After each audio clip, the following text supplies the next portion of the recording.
Well, let me just say that from a lot of comments and what is coming from the government right now, I think there has been a reality check, and that I do hope that right now, because of that reality check, the government is prepared now to provide the kind of leadership we need for this final push for us to get a stable, peaceful nation. By that, I mean the fact that we have transited to the final phase, I believe, of this war against terror. And looking at it from a very positive side, there are dark clouds, okay. There's a lot of bloodshed still going on. There's a lot of kidnappings and all that. But if we look beyond it, we begin to catch glimpses of a new nation, a major nation, a peaceful nation. So my prayer is that we get this phase, this final phase. My prayer is that we get it right. If we do, the nation is going to have peace. For this final phase, I must tell you that I've given it thought. The policy I believe that must be upheld above all by government is a policy that realizes that the best way to tackle insecurity at this time now is to grow security. We have to grow security. We have been on a learning curve for a long time, and at this phase right now, it will be inexcusable for us to say that the government has not learned what we are up against and what to do. Let me put it like this, a practical example. All over the country right now, everybody is looking for something. And I think the easiest way to emphasize it is to have the federal government and the leadership of Nigeria realize that from the almajiri to the mechanic to the medical doctor and the nurse, when everybody goes to a mango tree, they are not interested in how green the leaves are. Nobody wants to understand the back, how strong the trunk of the tree is, or how powerful its roots are. From the almajiri to the mechanic, to the doctor, nurse, and everybody, they've gone to the mango tree to look for mango fruit. There is a fruit Nigerians are looking for, and that fruit is the total solution to this insecurity. And that fruit is the growing of security, like I have mentioned.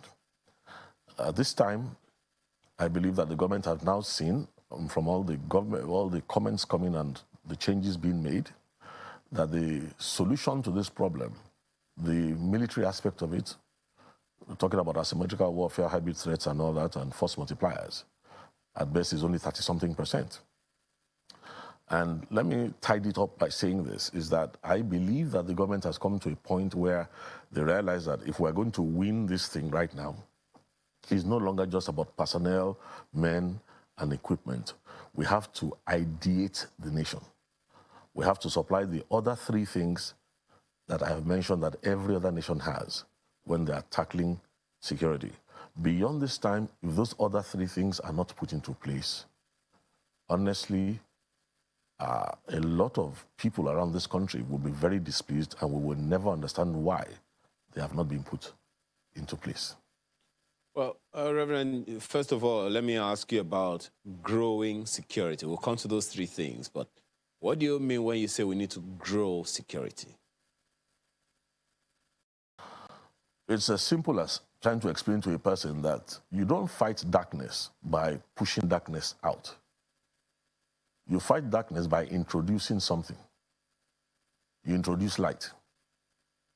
So if we're going to grow the peace in this country, this is the key word. We're going to have to ideate the country.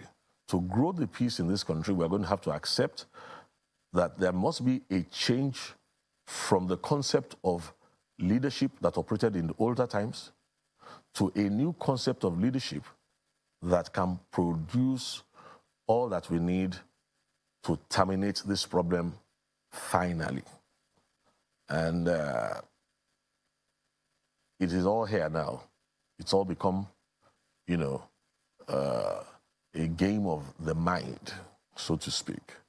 To build the peace, I mean, you've heard this over and over. People are talking about including, getting the public involved and all that. These are things we've been saying for years, but we have been slow to learn that this war can never be won only by the military. To grow the peace, we need to get the entire country involved. To get the entire country involved, we need to introduce a national ideology that gives every Nigerian citizen a place of pride, a place where he has a stake in making sure that Nigeria stays as one, among other things. So that's what I mean by growing the peace.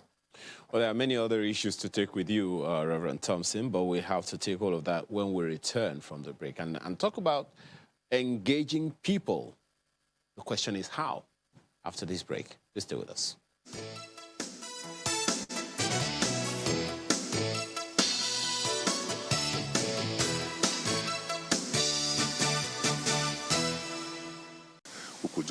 They could just effect the arrest simply like that because of he has made a lot of noise and has a large followership, and it's a healthy, very healthy development for me as a person.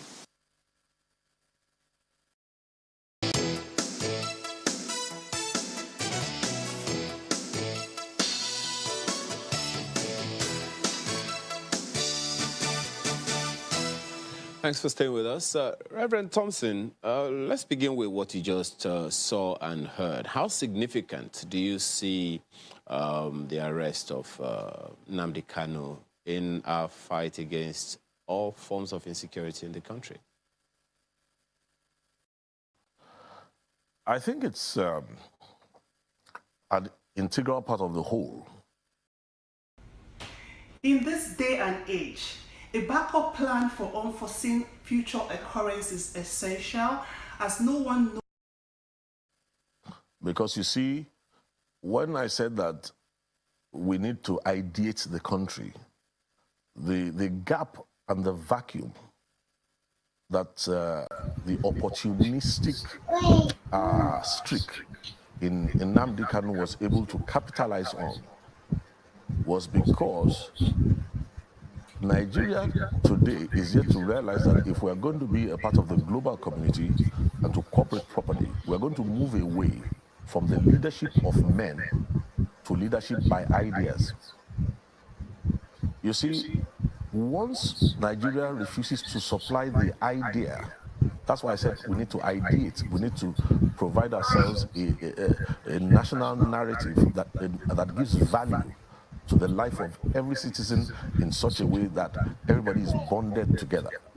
As long as that vacuum continues, first of all, the security situation will never be resolved. We need to supply a value system. We need to supply also an architecture of thought.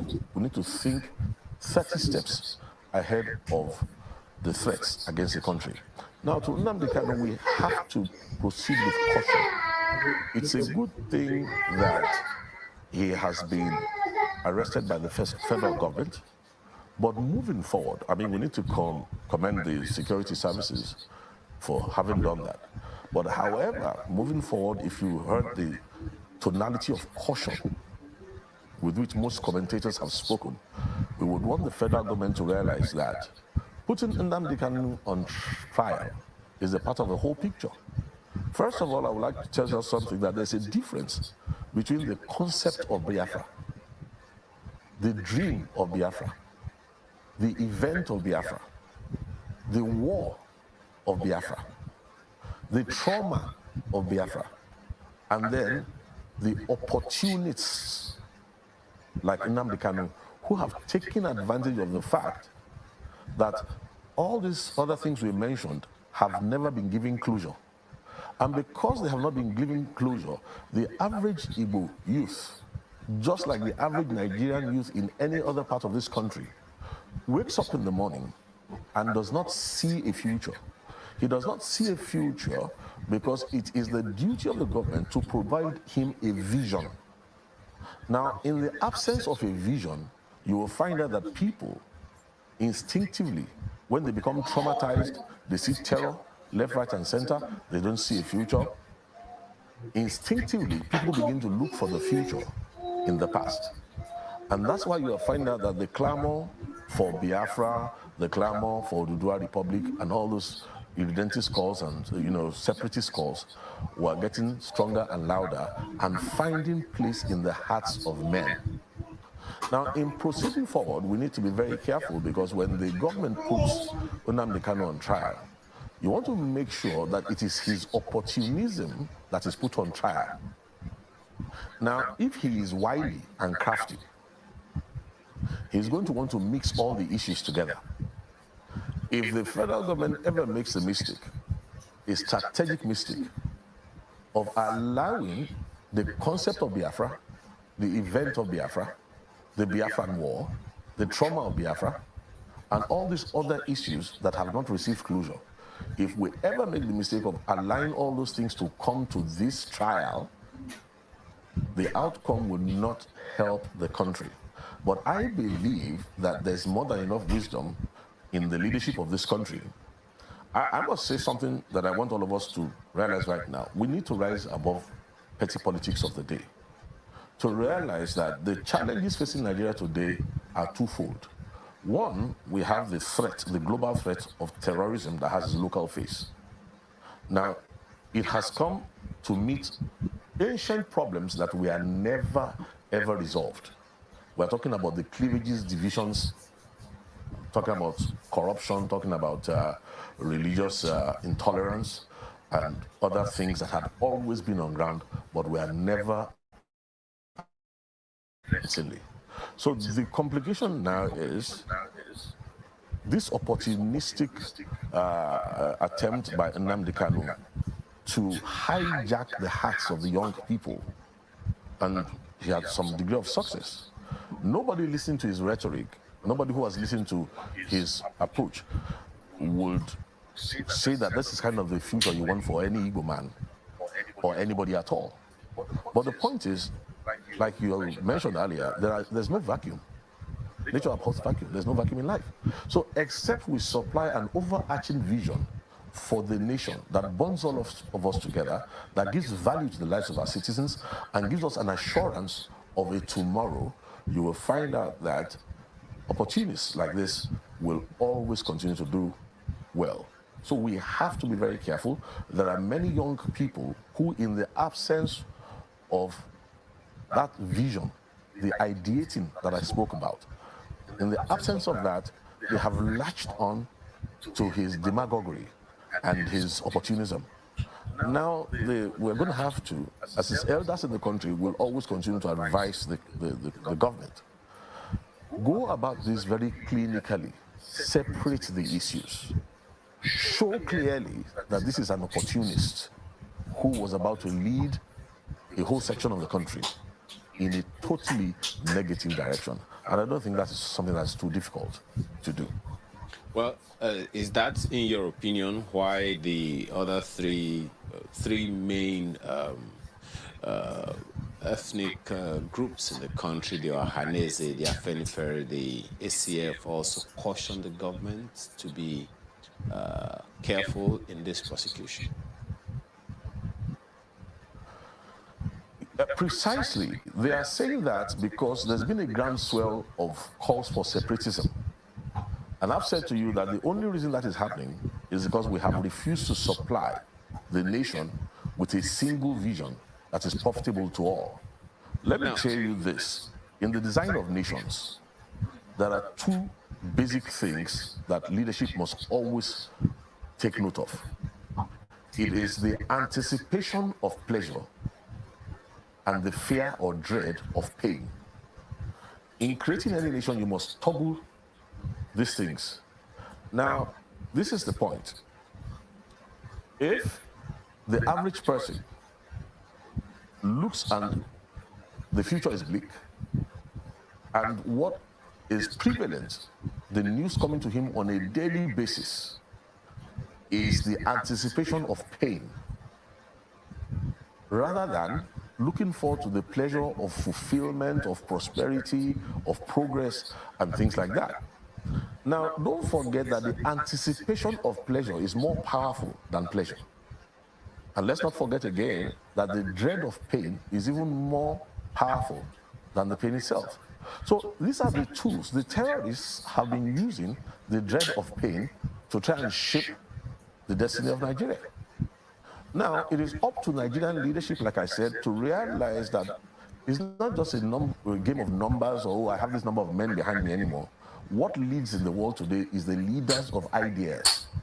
So there must be a fresh vision that assures the constituencies controlled by Ohanese, controlled by Afenifere, and all other groups like that. There has to be something supplied from the center, and mark me, because I've told you that this is one of the things that is still missing, that we're expecting to be put firmly and established firmly in the days ahead. But if it is not done, then we will understand that the affairs are truly justified. In talking about vision, a national vision, a number of people have spoken in that vein as well. I remember Professor, forgotten his name right now, also mentioned the need for us to have a national ethos. However, in the Constitution of the Federal Republic of Nigeria, Section 15 is clear. The motto of the Federal Republic of Nigeria shall be unity and faith, peace and progress. Sub 2 of that section says, national integration shall be highly, actively encouraged, while discrimination on the grounds of place of origin, sex, religion, status, ethnicity, or linguistic association or ties shall be prohibited. Is it a problem of coinage or a problem of ideating, just as you said earlier? I think it's a problem of having a reality check. You see, first of all, the Nigerian Constitution contains a lot of words. And those words, frankly speaking, may not be worth what we think it is until those words have been injected into the hearts of men, our citizens. Now, don't forget that we are coming from a background of trauma. We are coming from a background of slavery, and then we morphed into colonialism. And the earlier statesmen who helped us to get our liberation in this country, they were very clear in helping us to realize that the edifice that we call Nigeria initially was totally a British idea. And they admitted, if you listen to one of the comments of our statesmen in 1968, they all admitted that at independence it was handed over to us. However, the comment went on to say that what was handed over to us at independence had within it the forces of its own disintegration, forces to disintegrate the nation. And three things were prescribed by these statesmen. They said we had to tackle those forces of disintegration efficiently and quickly. Then they asked us to define the Nigerian inheritance and preserve it before talking about making sure that life is peaceful, prosperous, and forward-looking for every single Nigerian individual. You see, the way we have been going about this is as if to say that a statesman like Sir Abubakar Tafawa Balewa did not know what he was saying on the 7th of October in 1960. The speech he gave at the United Nations till tomorrow, I think, is his most inspiring speech. In the closing paragraph, he acknowledged what he called intractable problems. He said this publicly. And then he mentioned the fact that there's something called eternal truth, that when Nigeria will be ready to halt all the infighting, the breakages, the cleavages, the faults, and all the things that we inherited, that we would be able to fall back on eternal truths. Now, don't forget the Willings Commission, 1958 report. Moment, all Reverend. The things you see playing out, divisions in Nigeria. Just one moment, Reverend. I don't want to lose track of that critical thing that you mentioned, that at the independence were things that could divide the country, even from as far back as then. What are those things, if you can identify them? Well, quickly, they were just simply fruit. Just go and read Lugard's. Actually, it was designed by Tubman Goldie before the British government took over the territories of the Royal Niger Company. And then they brought in Lugard, the Megard, Lord Lugard, to come and supervise, the amalgamation of Nigeria and the putting together of Nigeria. Now, if you go and read his dual mandate, you'll find out there that there's a policy called divide and rule. That divide and rule policy is to create something that will keep failing without falling, as long as the colonial puppet master is somewhere in the background pulling the strings. Now, it is not just a Nigerian thing. Practically, most of the nations of Africa were all designed like that. It's just that it has taken us quite some time to understand those forces of divide and rule and how they work, so that when we understand those things, they're called algorithms. I can tell you some of the things that we need to do for us to get rid of, the effects of the divide and rule. But the point is that through the years, unfortunately, what this government has inherited is the fact that through the years, no leadership has ever convincingly been able to span the divide and rule. And more so because corruption was increasing. The monster of corruption was also growing side by side naturally. Now, the engineers of the Nigerian system knew all this. They could look 100 years ahead and tell you that, look, this is what's going to happen by so and so, based on what we have designed into your system. So the divide and rule is the key word here that we have to neutralize. The question then is how?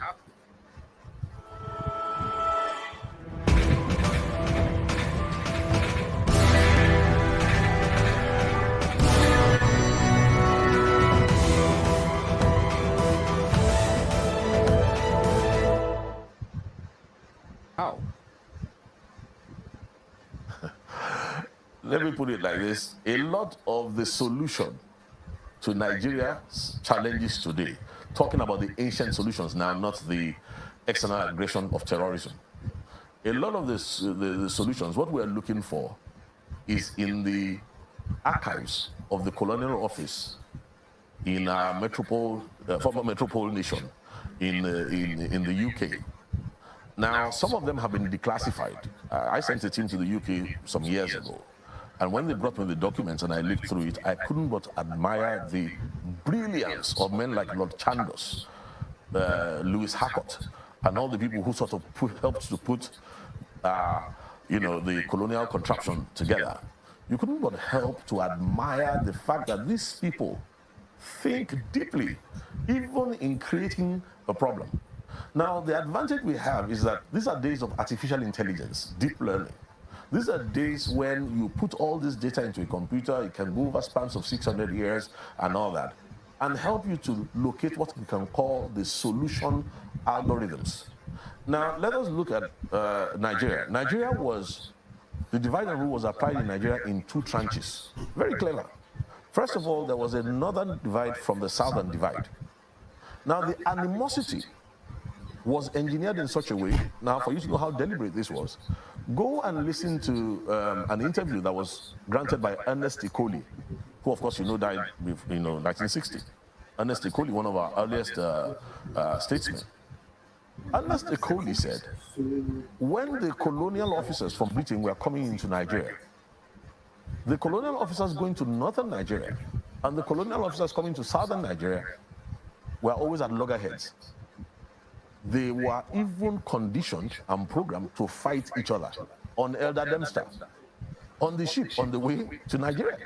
They considered themselves enemies. Now, if the colonial administrators considered themselves enemies, how much more the cleave between the north and the south? Now, don't forget that these people were so clever that it took only 399, practically, colonials to rule over 7 million people in northern Nigeria in those days. That was in early 1900s. So trust me, we're not dealing with something that you can solve without thinking. So one, I will just tell you that the what we call solution algorithms are available. Nigeria likes fire brigade, this fire brigade thing is never going to work. So, but for now, we're short of time, so I will mention one of them. Nigeria has been crafted in such a way that if you look at our predictable history, we can't even discuss without fighting. The traumatic events of our past are so emotional, and this, of course, affects the issue of Biafra now. Now, let me say this to you. One of the first things Nigeria had better do, which we're looking to leadership to do, and honestly, non-state actors, we have begun to make our moves because we are looking ahead as well. All of us are concerned in the future of our children and our grandchildren. The first thing we need to put into place is called non-violent communication. There's a platform of communication that is not strange to Africa. It's called non-violent communication. It has been well developed in many parts of the world. And I'm going to tell you something. Except we establish the platform of non-violent communication, the animosities, the effects of the divide and rule, the gaps between us will never be spanned. But if we apply non-violent communication and insist that it must be the national platform for all discourse, you will find out that what it does for us is that it separates substance from smoke. So, having done that, we are able to locate the real issues. Then we can put the Biafran war, we can give it proper closure. The events of Biafra can receive closure. Listen to me, the concept of Biafra will never die because thoughts that have been well articulated will never die. But what wisdom does to things like that is that you deconstruct it. You granulate them. Sometimes you remove the venom from them by separating issues and making it simple for the average citizen to consume. So this non-violent communication between North and South is important. Also, even between southern nations. Now, let me say to you, everybody's calling for Odua Republic, everybody's calling for Biafran this and that and that and that, not realizing that the enemy of the country is the one that played the chess moves to make people look for the future in the past, believing that we cannot ideate, we cannot bring fresh ideas to handle and give our children and our grandchildren the future that they deserve. So the point now is, if we're able to, first of all, quickly establish non-violence, the southern part of the country can bridge all its gaps quickly. There'll be no need to talk about looking for the future in the past. Now, because Nigeria was divided in 2 steps, we also have to reconstruct this in 2 steps. Now, the same people who set out the problem have also given us a formula to pretend as if we are really united in the country. So to be politically correct, before you can even apply the solution, you have to be very courageous. It will take separate total unification of the North, total proper unification of the South, before we can now come for a practical unification, profitable, of both North and South. Then and only then can we talk about an overarching vision that the whole of Nigeria will believe in. We can always try any other course, but I can assure you that the future will bear me witness. There's a wisdom that is better than weapons of war. I think, when you talk about communication, a good number of people will agree that that's a critical, major problem, in the whole melee, because just as you mentioned, it will seem like we don't jaw until we war. Question then is, why does it have to be like that? But you know what? Let's take 1 minute to explore a thing or two. Take one message, and then we'll be right back with you to talk about engaging the younger population in Nigeria. Please stay with us.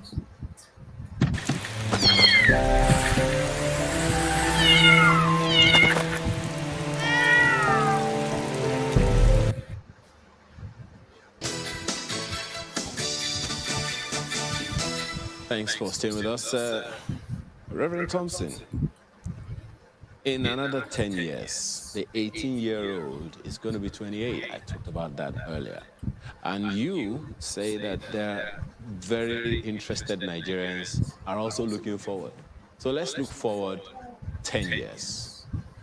The largest population in Nigeria today are young people. And from all that you have said, it would seem like they don't even have a clue what we're dealing with. How do we begin to communicate with them to bring them on board? Well, first of all, we will never be able to do that until our leadership totally and practically moves away from the leadership of men in terms of numbers and transits and takes an upper step to the leadership of thoughts. Now, whether we like it or not, because the global community has shrunk, that younger generation, we may be complaining about them that they're doing drugs, they're doing that and all that and all that. But the truth is, this nation never really made any provision for them. And because of the problems that this nation is facing, this nation is yet to make any provision for them. So in a nutshell, we are sitting on a time bomb. Yes, this is not something that is very difficult to sort out. If we realize that a lot of the ideas of people in leadership positions, I didn't say all, I said a lot of, and I mean, right, let's move above politics right now. A lot of people are still thinking in the past. Those youths that you're talking about hold the key to the Nigerian future. Now, I want to take an example from the Southwest, because, in the Southwest, we have this parable that says, you don't look at a matter from only one side, that if you do that, you are like a knife. It's only a knife that has only one side. But a cutlass or a sword has two sides. And at least minimum, we look at things from two different sides. And that you can imagine a man who wants to cross a road, who looks only on one side of the road and doesn't look at the other side, is not likely to last long. So let us look at things from the side of the younger generation. Number one, a 30-something-year-old man in Nigeria is considered to be a child because there's been very little provision for them. But amongst them, you will realize that they have realized that the future of the globe is on the digital platform. So you see, we have a digital divide in Nigeria. The anachronisms, the anachronistic generation are still looking back and thinking that these are the days of typewriters. But there's a younger generation that has the advantage of the processing speed and the wide latitude of digital competition. But if we only would listen to the younger generation, we would find out that most of the solutions to the Nigerian problem are actually in the hands of the younger generation. Everything from smart houses, designing houses that run on solar energy. In a place like Africa, all these things are commonly in the hands of this younger generation. But Reverend, it's interesting that you raise it this way, and I'm just hoping that with all of the conversations that the federal government has advised that state governments should engage, let's hope that they will actually create those platforms that will engage this young generation. We're completely out of time right now. Erik hat den Copy-Trader von eToro entdeckt. Jetzt kann er endlich zwei Dinge gleichzeitig machen. Während er sich also auf seine Kunst konzentriert, investiert er gleichzeitig wie ein Profi. Melde dich kostenlos an und trade wie die Profis mit dem Copy-Trader von eToro. I am seeing a return home. A return home. I am seeing a return home. I see Mazi Nnamdi Kanu returning to Nigeria. A returning home. And I said, what is all this? What is happening? What is going on? Returning to Nigeria. Straight away to Nigeria. Right in Biafra land. And I see in the realm of the spirit, Mazi Nnamdi Kanu return to Nigeria. Biafra land. Because the clock has gotten to the time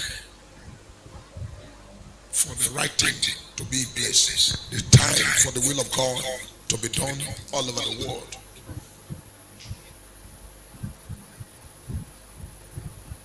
Water passing, The water has passed Gary. Gary cannot control the water anymore because the water has now entered into Gary and has made Gary soft and nyama nyama, and now Gary is now something they put granite and they try to gather it and turn it to become fufu to eat. But they, instead of becoming eba, it has now turned to now water.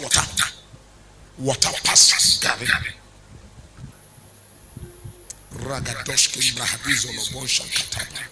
Remember on December last year when I was ministering and the Lord says secrets will be opening. Lord says that I should speak to people that secrets will be opening. The secret opening, I see a major secret. When I say major secret, I see a heavy secret that has been covered. Open the door. So what this secret is all about is secret that has been covered for a long time. Secret open. By power shall no man prevail. No man taketh his honor unto himself, except the Lord give it to him. He cannot say anything except he first of all reveal it to the prophet, his servant.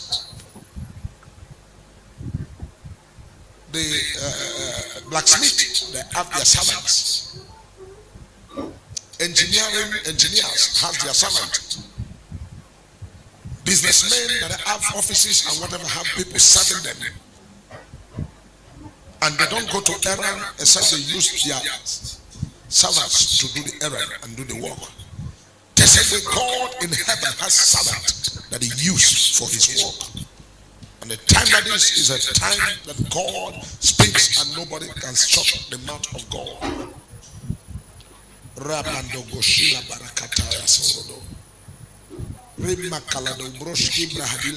I pray for mercy. I pray for mercy.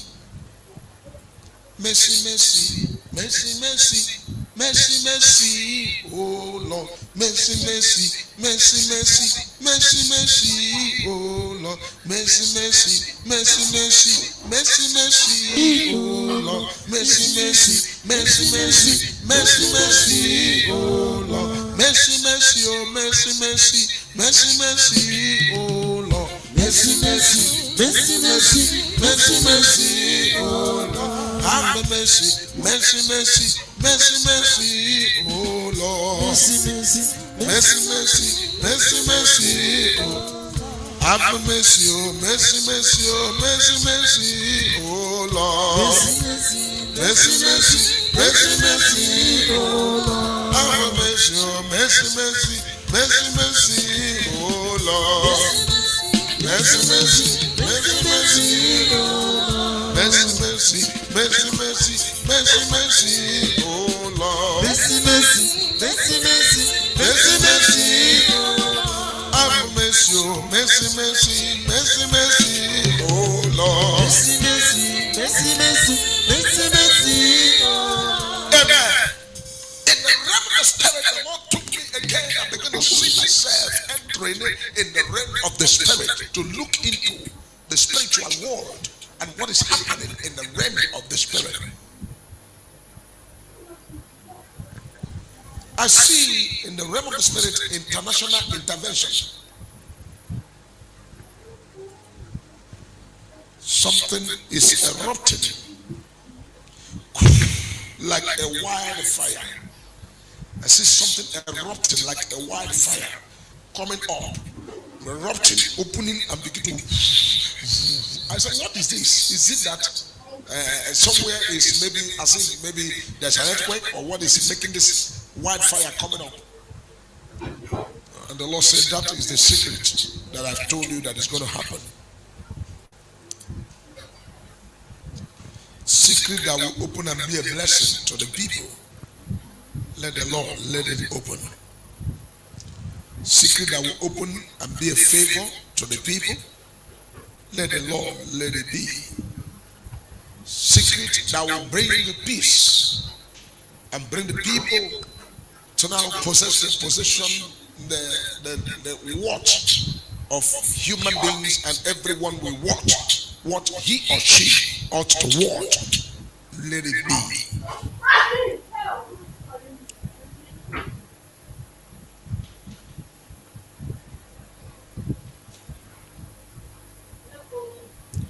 The hand of the Lord prevail.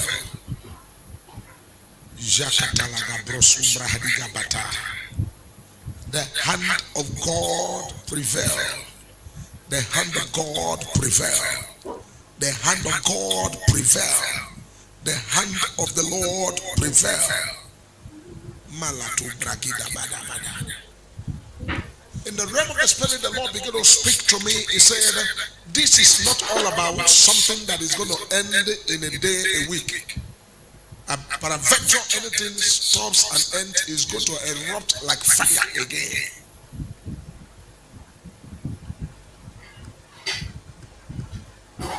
This is the time for dialogue. This is the time to discuss. This is the time to sit everybody down and have a way forward.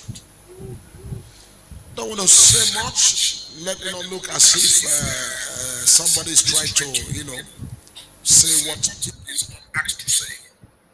But I speak as the Spirit of God opens my mouth to speak. As a prophet of God, a major prophet of God, the Spirit of God will have to move my mouth to speak. And I will speak as the Spirit of God is opening my mouth to speak, because it is not by power, not by might, but by the Spirit of God. Let the Lord prevail in every ramification. Let the Lord lift up his head. Anywhere you are, please. There is a prophecy you are going to carry on. Something is going on in my spirit now. Don't be surprised about this prophecy. I am bringing prophecy to the whole world. Listen to me. Everybody hear me. Everybody hear me. Everybody hear me. You can share it. You can video it on your phone, because I am seeing a great danger coming to Nigeria. I am seeing a great danger coming to Nigeria.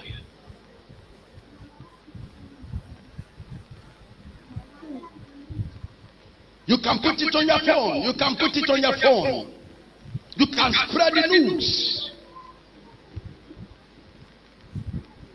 I'm seeing a great danger. And I'm seeing a great danger. I'm seeing darkness.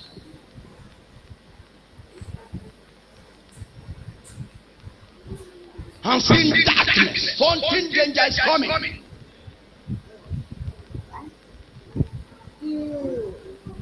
Don't say that everywhere is calm. There is no calm in anywhere.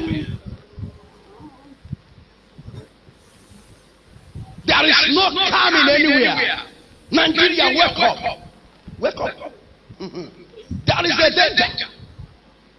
The disappearing of this man. The disappearing of this man. I'm saying the returning back.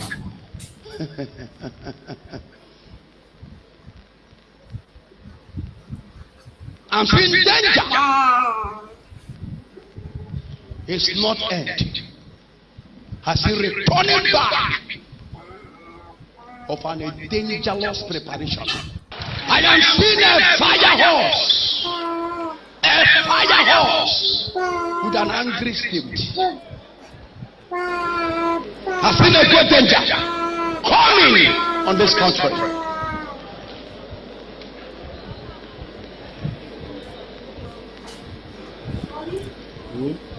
And I see it is too dangerous what I'm looking at.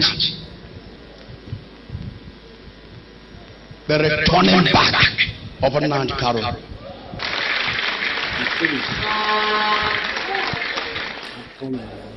I see a great danger.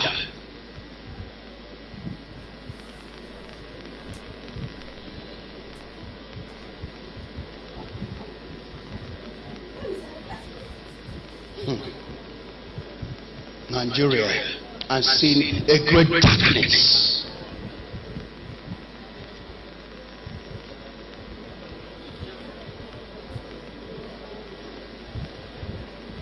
Only God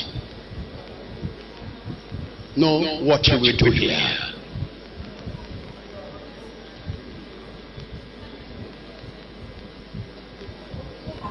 Don't say there is a calm anywhere. There is no calm.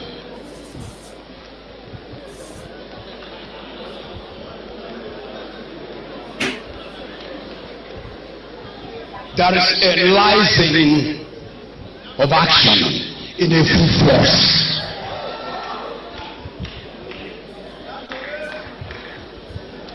Nigeria, I am speaking to you to know what to do.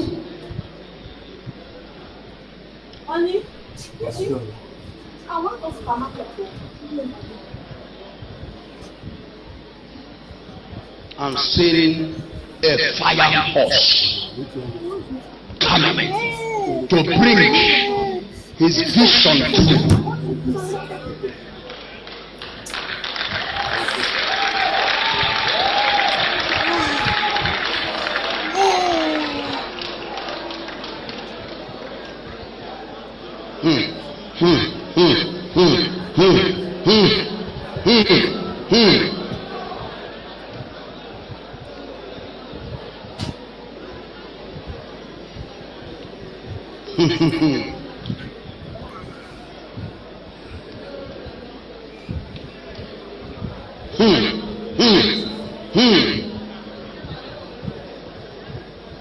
Let's lift up our hands to the Lord Almighty, the creator of heaven and earth, the I am that I am.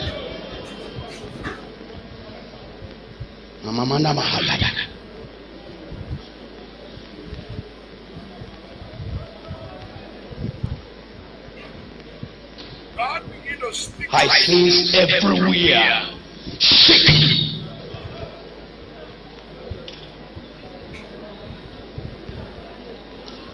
I'm seeing everywhere shaking.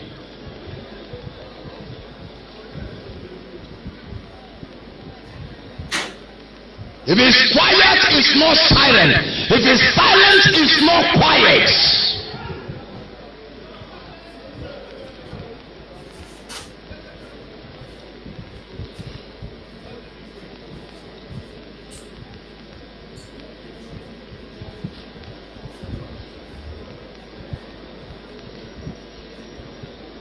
Lift up your hands to the Lord God.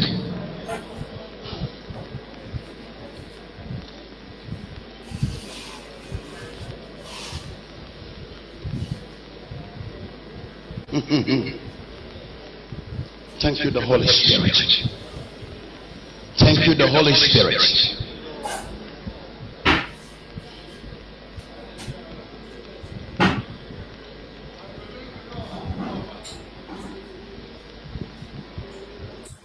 Lift your hands to Jesus.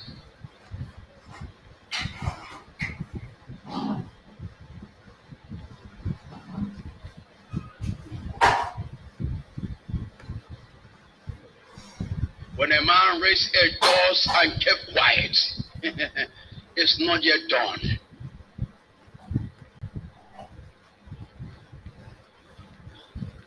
I pray.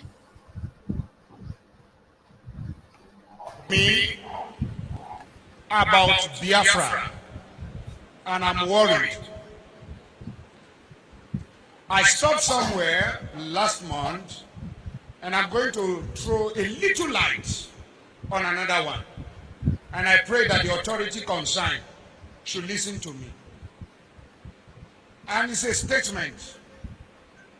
Dialogue now, so that you should not be knocking the door for dialogue and there's no dialogue. That's what God told me. I keep saying it. I said there is a spirit in this young man. It is bigger than what physical eye can see. I'm not an Igbo man, I'm a Yoruba man, but I'm speaking as a prophet. I said what I see in this young man is bigger than him. You see the man, the small boy that they call him, what is inside him is bigger.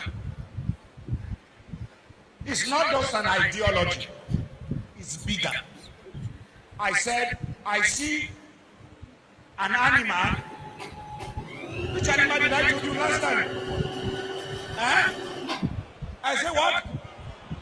A what? A what? A small puppy. And I say, I see a small puppy going forward. All of a sudden, I saw so many strange wild animals, lion, bear, great animals around the puppy. Then I saw the puppy look back and saw that the animals around him are so many. Suddenly the puppy, what I saw last month is different from what I'm seeing now. The puppy is developing some futures of wild animals. It had this prophetic word is not to the negative. It's very important. Take the Biafra agitation serious. Dialogue now. Because I see a time. Doors are knocked. Calls are made. People who are heavy are saying we have calmed down.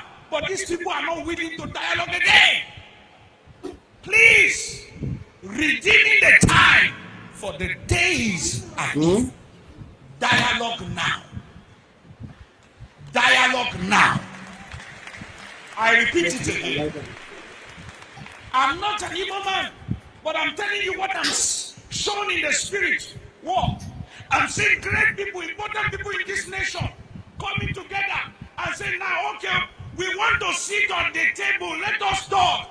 But the people you want to talk with are saying, it's too late. Please, dialogue now. The days ahead are evil. Dialogue now. This is not a cry of a baby. It's a cry of an adult. I repeat it again. Dialogue now. The Bible said, blessed are the peacemaker, for they shall be called the children of God. Please, every authority, there come a time when a revolution is about to take place. The power of God, bombs and bullets cannot hold an ideology. Please, dialogue now. This is not the time of, I have bullets, I have gun, I have bomb. This has nothing to do with bullets and bomb. If you know what I'm seeing in the realm of the spirit, everyone in federal authority should take the Biafra agitation serious. If you are once a founding father of this nation, sit down around the table and listen to your children. Dialogue now.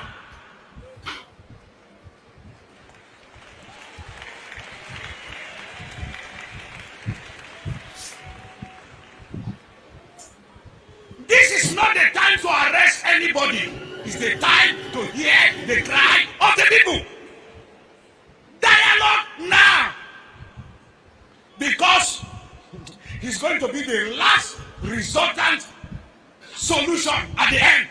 But when you are asking, when the king comes down from his throne and he's saying, I'm ready to talk, and everybody is throwing stone at you, then you will know that it is important to dialogue with honor and prestige and go out and there is peace in the land.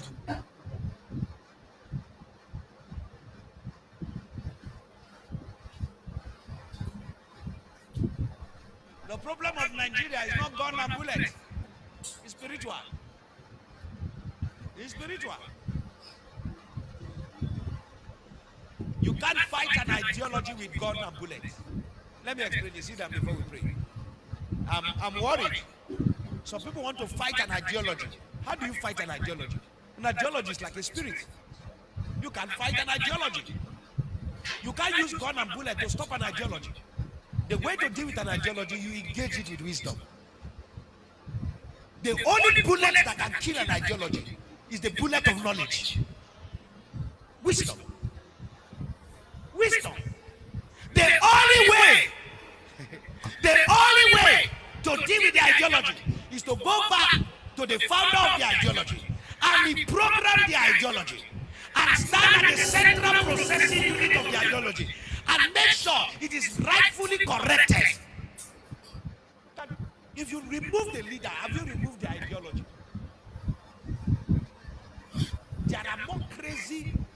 Nnamdi Kanu that will come up after Nnamdi. They are just hiding under him. The only way to kill this is not by gun and bullet. It's by engaging with proper dialogue, with knowledge and wisdom.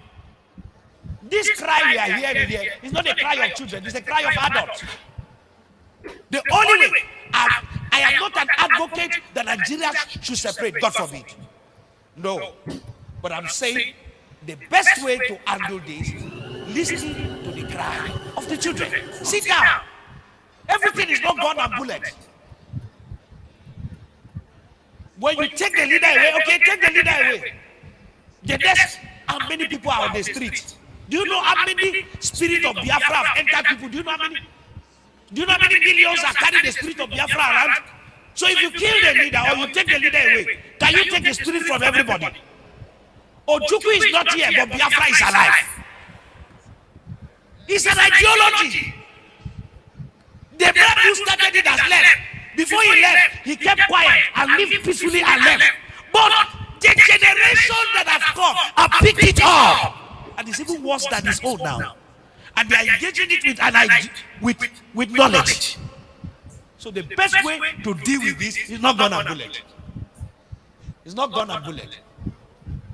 When the revolution wants to start, the revolutionists, the first thing they will do, they will pass the idea and impregnate their followers. The only way to stop it is to stop them before they impregnate the followers. But if the followers are impregnated, that's all. All of them are carrying pregnancy. They will soon deliver to other children. If you have 2 million Biafra, you already have 4 million Biafra. Because they are selling their ideology. And now, I don't have a problem. But my own concern is that you don't take women's life. The best way to do that, you engage them in their ideology. If you feel their ideology is not correct, you dialogue. You sit down with them. If dignifying them will make them feel important, then do that.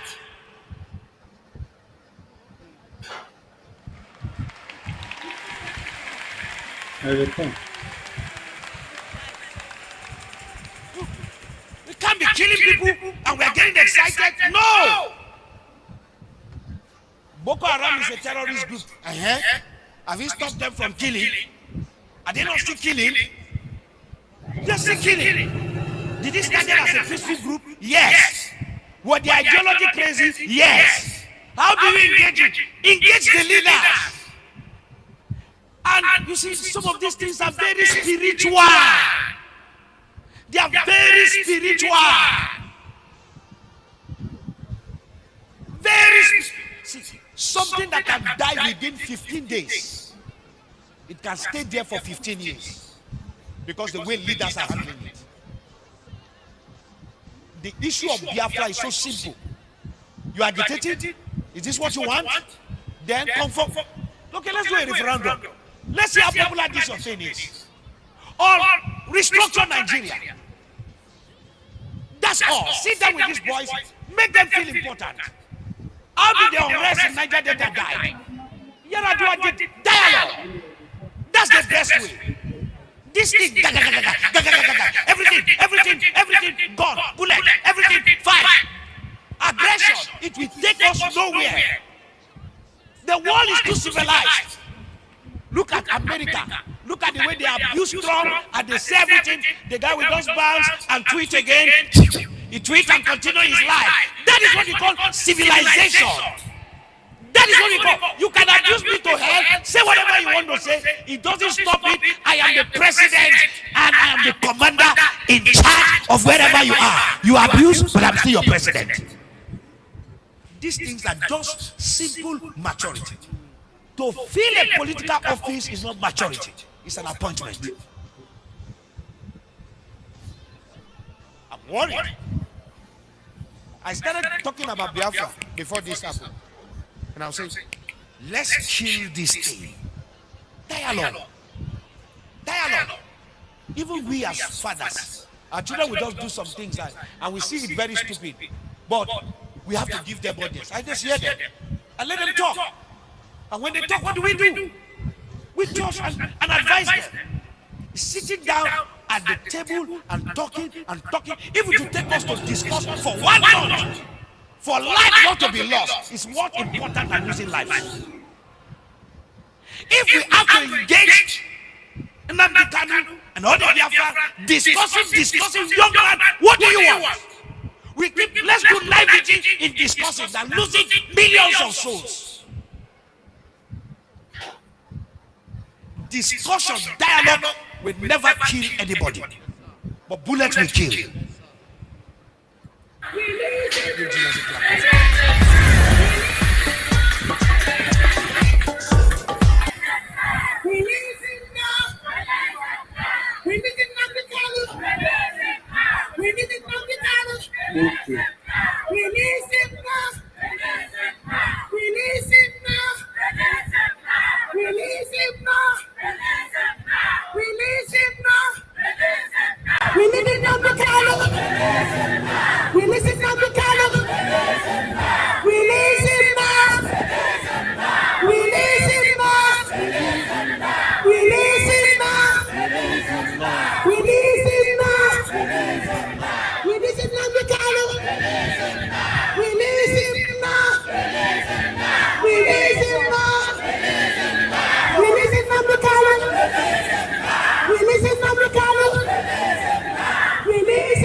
We are unstoppable.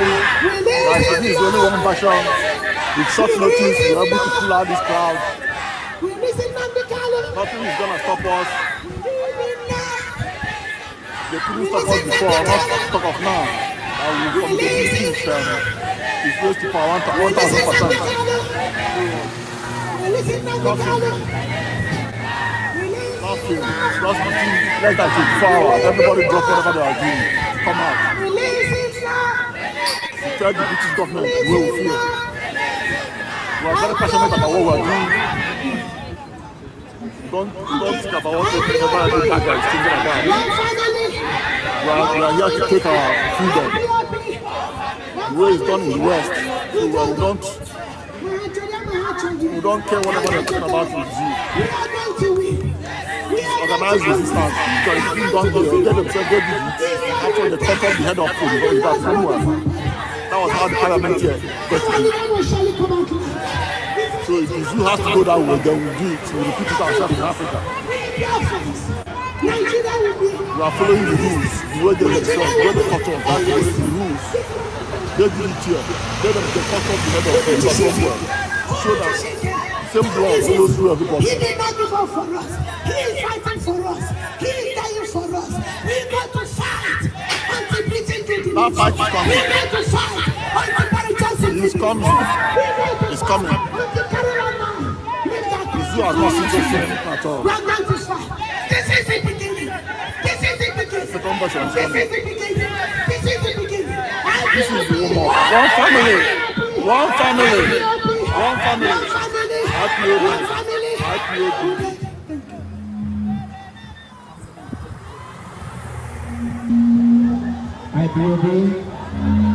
IPOB. Right, please, I need everybody that's not carrying the banner to in the banner. I don't want anybody to come in, please, for health and safety reasons, because we don't want anybody getting knocked off by our vehicle. That is not going to make good, okay? Please, if you're not carrying the banner, can you please be good?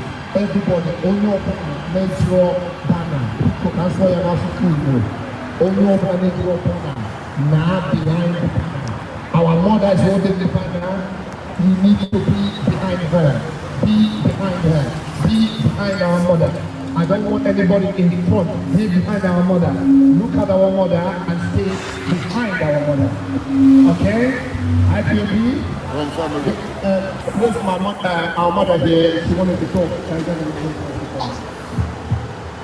I want to hear this. Thank you. IPOB. One family. One family. British government, please don't pretend you know everything. You know the truth. You know how Nnamdi Kanu is kidnapped